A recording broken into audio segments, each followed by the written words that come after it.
Hi, I am Dr. Snehal Sriram and you're watching me on Sifi.com.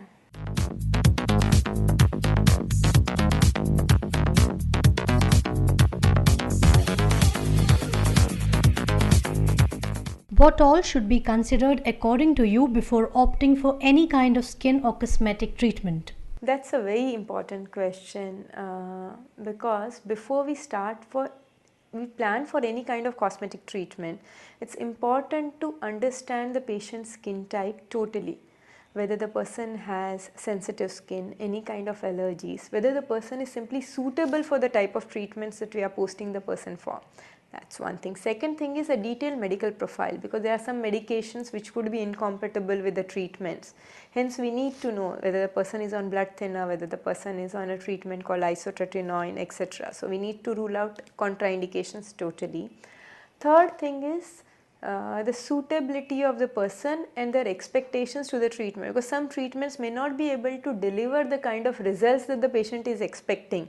In that case, the patient may be dissatisfied at the end of the treatment. So it's very important that before you start any cosmetic treatment, discuss with your cosmetic dermatologist the pros, cons and what are the results that you will be able to receive at the end of it. Kindly update us on the advanced techniques and cosmetic technology for the following: facial sculpting with fillers and Botox. Facial sculpting with fillers and Botox has changed a lot over the years.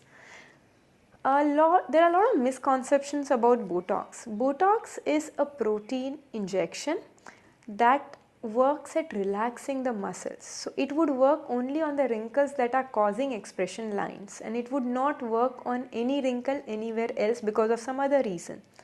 Botox is very useful on forehead lines, frown lines, crow's feet, etc. Whereas fillers has undergone a sea change over the last 2 decades. We have much better fillers, the fillers which are so much like your own normal natural skin that your body actually absorbs them just like that, and they are not associated with any risks or any adverse effects. Especially the volumizing fillers help restore the volume, so that instinctively and instantly lifts the face. In fact, it's also called liquid facelifts or non-surgical facelifts for that same reason. In fact, very interesting developments have happened in the area of facelift, wherein we use thread lifts. These are small dermal threads, these are suture material threads which we use to ensure that the face is tightened, and this is done absolutely non-surgically, hence giving you a very youthful and better look without undergoing any kind of surgery or going under the knife. Acne and acne scar treatments. Acne has been a problem for a long periods of time, and these days we see more and more acne in adulthood. So we have a lot of women who are between 20 to 40 years of age who come complaining of acne and subsequently develop acne scars. Acne scars, today the gold standard of treatment for acne scars is fractional laser resurfacing or microneedling treatments. These work at a deeper level, refilling the pits and the scars. Hence it gives a very rejuvenated look completely without any surgical intervention. These treatments need to be repeated once a month for about 4 to 6 sessions to give you most natural looks. Hair fall solutions. Hair fall, before we start treating the hair fall, we need to of course understand the root cause of it and take care of any deficiencies or any other root cause medical complaints that one person has.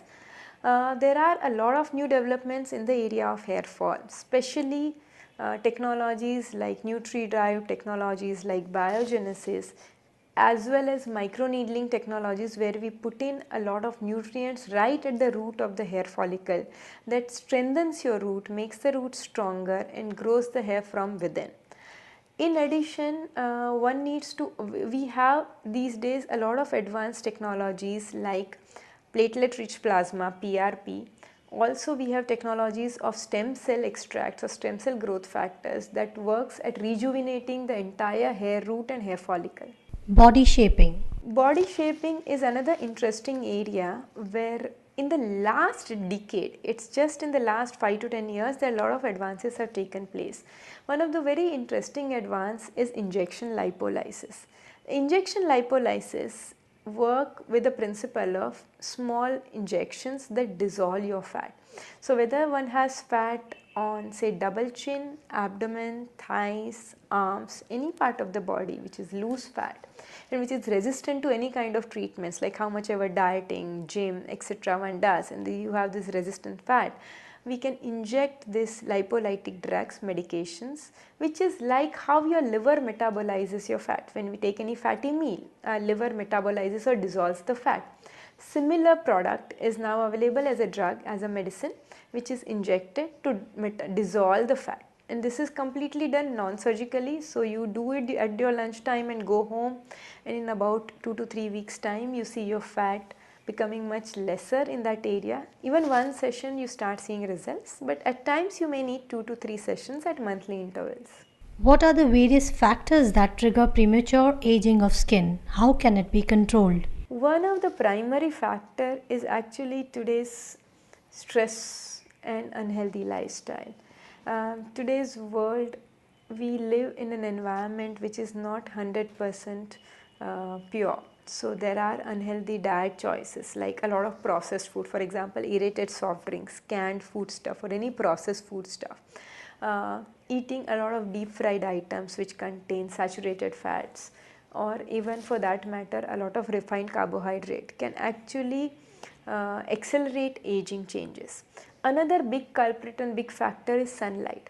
Excessive sun exposure which is not protected well, lack of right skincare routine can actually cause premature aging.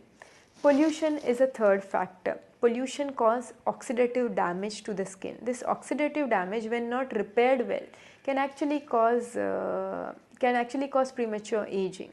And this may show up in Indian skin. The aging looks very different than Western skin. In Indian skin, open pores, pigmentary changes appear much earlier than wrinkles or folds appear. How can one work towards making one's skin looking younger and healthy? We need to work at all factors. What works the best is a holistic treatment. So if we look at working just on one factor, it won't give that greater result as if we work at it from 360-degree angle. So that's one thing of diet. Ensure you take 2 fruits a day. Ensure that you drink a lot of water, which is about 2 to 3 liters of water a day. Try and take omega-3 fatty acids. So either you take 1 teaspoon of flax seeds, or you take 4 almonds or 3 walnuts every day. These give you the balance of antioxidants in your diet. Second step is exercise. Ensure that you regularly exercise. I mean, whatever works for you, walk, dance, skip, jog, aerobics, Zumba, whatever works for you, ensure it's done about 30 to 40 minutes every day. In addition to these lifestyle factors, you would need to establish the right skincare routine. So although you still in your 20s, you need to start establishing the routine, which is identifying which is the right skincare products for you. What's the right face wash? What's the right moisturizer, and what's the right sunscreen for you?